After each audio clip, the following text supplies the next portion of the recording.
તો પાટણમાં bogus hospital અને ડોક્ટરના ખુલાસા પર પોલીસે નિવેદન આપ્યું છે। બોગસ ડોક્ટરની પૂછપરછ ચાલુ હોવાની વાત પોલીસે કરી છે। આ સાથે પણ કહ્યું કે બાળકોનું હાલમાં ક્યાં તેની તપાસ છે। ગઈકાલે ફરિયાદી નીરવ કુમાર મોદીએ એક ફરિયાદ હકીકત જાહેર કરેલી છે।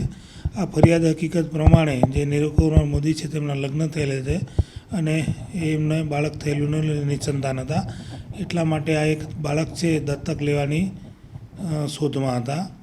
દરમિયાન એમને એક નિષ્કા હોસ્પિટલનો સંપર્ક થતા અને આ જે ફરિયાદી છે એ પણ પોતે એ મેડિકલ સ્ટોર ધરાવતા હોય, કોઈ બાળક દત્તક આપવા માગતા હોય તો એના માટે એમણે સંપર્કો ચાલુ રહેલ।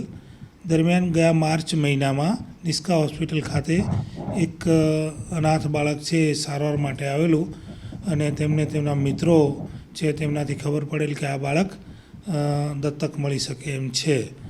જેથી આ બાળક કોનું છે તો એમને જાણવા મળેલું કે આ બાળક છે એ કોરડા ગામ તાલુકો સાંતલપુરના જે સુરેશભાઈ પાંચાજી ઠાકોરજી સારવાર અર્થે મૂકી ગયેલા છે।